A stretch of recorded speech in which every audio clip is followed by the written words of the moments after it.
Buongiorno e ben ritrovati in diretta su skritalia.com, il nostro canale di informazione che abbiamo riattivato dallo scorso ottobre, tutti i giorni, da lunedì al venerdì, dalle 12 alle 12:15, sempre in diretta.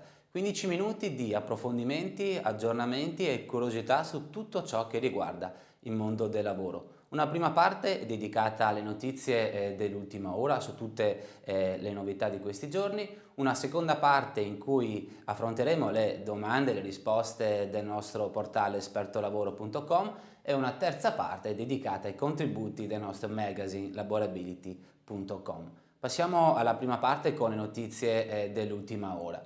Limiti e spostamenti, conferme e novità.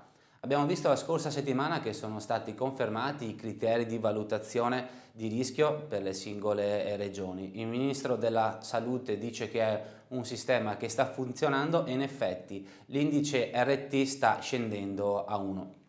È previsto nelle prossime ore la nuova classificazione della regione Lombardia e Piemonte che da zone rosse dovrebbero passare a zone arancioni. Tuttavia è importante vedere da quando verrà attuato questo passaggio, perché si vorrebbe evitare un libera tutti e quindi un assalto ai negozi che, ci ricordiamo, in zona rossa sono chiusi nel fine settimana, e quindi è probabile che passino in zona arancione a partire dalla prossima settimana. C'è attesa invece per il prossimo DPCM, già denominato DPCM 4 dicembre, che introdurrà importanti novità, sia per quanto riguarda lo spostamento tra le regioni, anche fra regioni della stessa zona gialla, sia per quanto riguarda gli orari di apertura degli esercizi commerciali e del settore della ristorazione, e per quanto riguarda infine la materia del coprifuoco e degli spostamenti.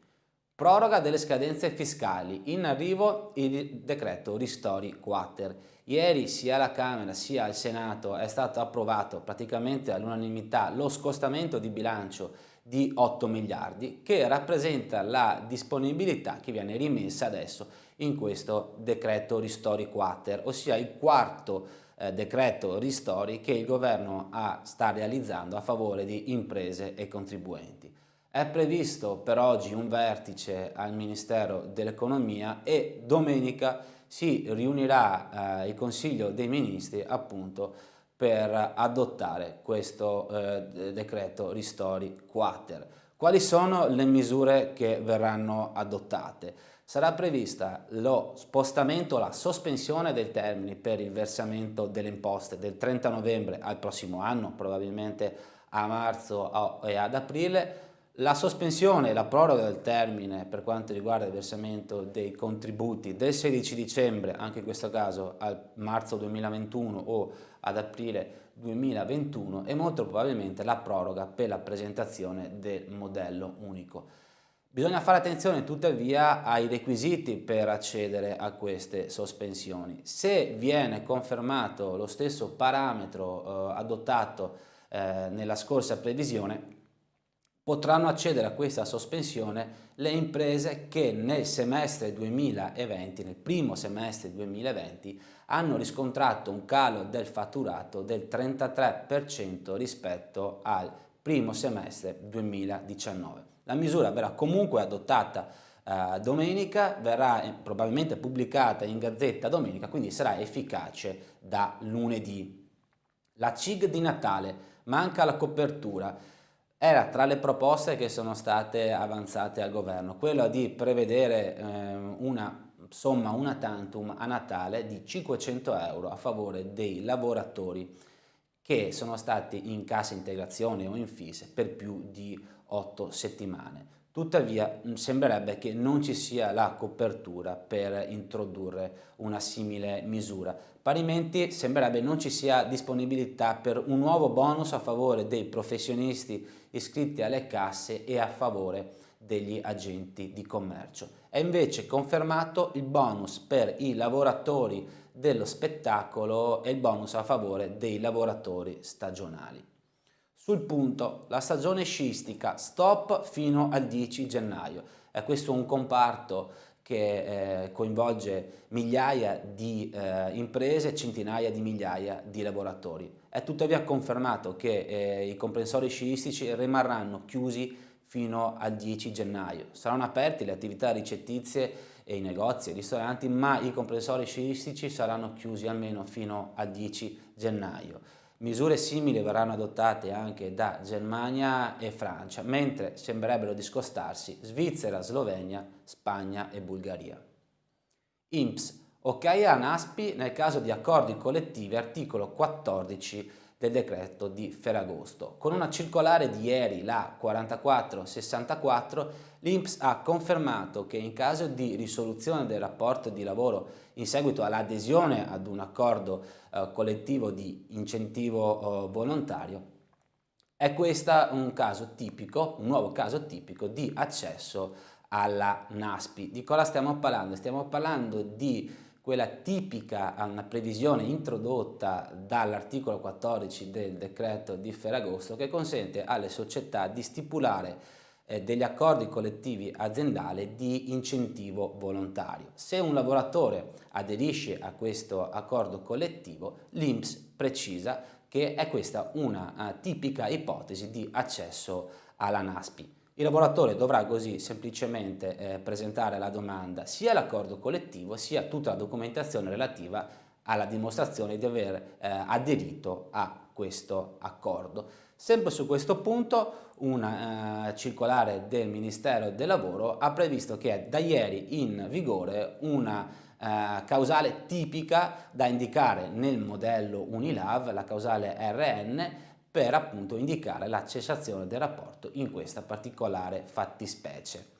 Gli assegni familiari sono dovuti allo straniero anche se i parenti risiedono all'estero. È questa una importantissima sentenza della Corte di Giustizia dell'Unione Europea che afferma che la disciplina italiana che nega allo straniero regolarmente risiedente nel territorio nazionale il diritto alla richiesta degli assegni per il nucleo familiare. La sentenza è davvero importante perché i lavoratori stranieri residenti in Italia sono tantissimi, hanno un tasso di natalità molto più elevato dei connazionali. E dov'è la particolarità della previsione? Che ritiene che la normativa italiana non sia giustificabile, sia contraria al diritto comunitario, laddove consente ai lavoratori nazionali di richiedere l'assegno per il nucleo familiare anche se il coniuge e i figli sono residenti all'estero, ma nega questo diritto ai lavoratori stranieri. La sentenza è comunque davvero interessante perché ora apre le porte alla richiesta di tutti gli assegni per il nucleo familiare negati sulla base di una normativa illegittima anche per i precedenti 5 anni. Concludiamo la parte sulle novità sul lavoro con delle notizie positive. Chiudiamo la settimana con un po' di ottimismo. La prima notizia arriva da Venezia. Gli artigiani accolgono i disabili, così continuano i tirocini.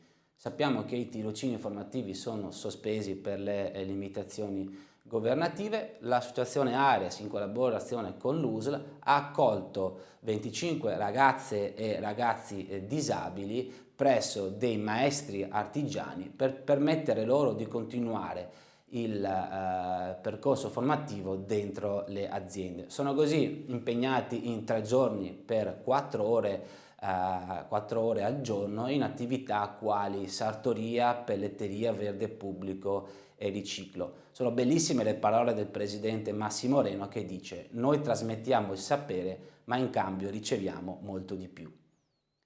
I dati di Assolavoro, 90.000 posti di lavoro sino a fine anno, e questa è una seconda notizia positiva. Da qui fino a fine anno Assolavoro, la sigla che ricomprende tutte le agenzie per il lavoro, rileva che ci saranno 200.000 richieste di posti di lavoro, 90.000 delle quali verranno intermediate dalle agenzie per il lavoro.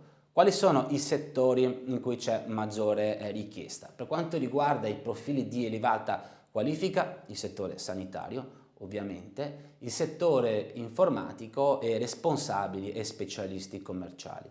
Mentre per quanto riguarda le figure di media qualifica, anche qui operatori sociosanitari, servizi alla persona e responsabili alle vendite. Per presentare la propria candidatura abbiamo riportato il sito www.assolavoro.eu e infine comunque un dato: non si riusciranno comunque a trovare 200.000 posizioni che rimarranno vacanti. Infine una terza notizia: Recovery Fund, 6 donne per 100 miliardi. Segnaliamo questo interessante contributo di Roberta Amoruso apparso ieri su Il Gazzettino. Dice: è la prima volta che delle ministre donne avranno il potere reale di avviare un cambiamento strutturale del paese. La metà dei soldi destinati all'Italia, 100 miliardi, verranno infatti gestite da 6 ministre donne. I temi chiavi sono ovviamente opere e infrastrutture, il lavoro, digitalizzazione e innovazione. Vediamo adesso i webinar della prossima settimana. Incominciamo martedì con Valentina Fabruzzo, assunzioni agevolate e congedi Covid, i chiarimenti dell'INPS. Mercoledì con Enrico Cavinato faremo chiarezza su tutti e 4 i decreti ristori. Infine giovedì con Gianluca Germani, app e social media, le regole per chi lavora. Passiamo ora alla seconda parte con le domande e le risposte.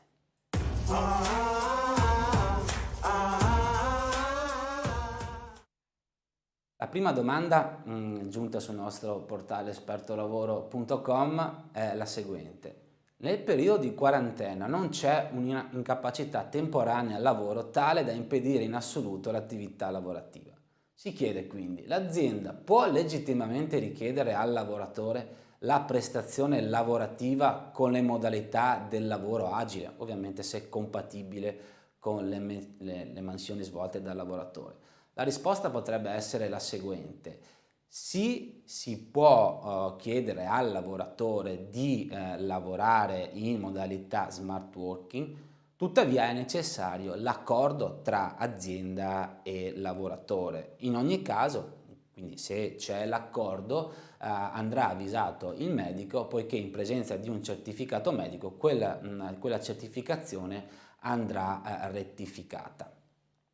Vediamo la seconda domanda: come deve comportarsi l'azienda in presenza di positivi a lungo termine? Vediamo la risposta, che più di qualcuno ha fatto questa domanda. Il problema qual è? Che sempre più lavoratori, sempre più persone risultano purtroppo positivi asintomatici di lungo termine, ossia soggetti che riscontrati positivi al Covid non hanno più i sintomi, ma non riescono ad avere un tampone negativo perché la positività si protrae nel tempo. Una recente circolare del 12 ottobre del Ministero della Salute ha ammesso che i soggetti positivi asintomatici a lungo termine possono tornare al lavoro dopo 21 giorni, a condizione che nei 7 giorni precedenti non si siano sviluppati sintomi.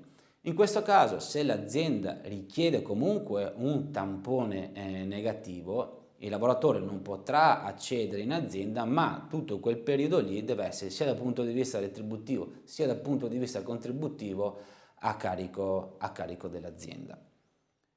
Vediamo la terza domanda: esonero contributivo, come viene calcolata la retribuzione per l'esonero? L'INPS in una recente circolare ha risposto che ai fini del calcolo dell'ammontare dell'esonero contributivo va considerata la retribuzione di maggio e giugno 2020, comprensiva anche dei rati di mensilità aggiuntiva. Per qualsiasi altra domanda o curiosità vi aspettiamo sul nostro portale espertolavoro.com, che vi fornirà in tempi molto brevi tutte le vostre risposte. Passiamo ora alla terza parte sulle storie, interviste, pillole di lavoro.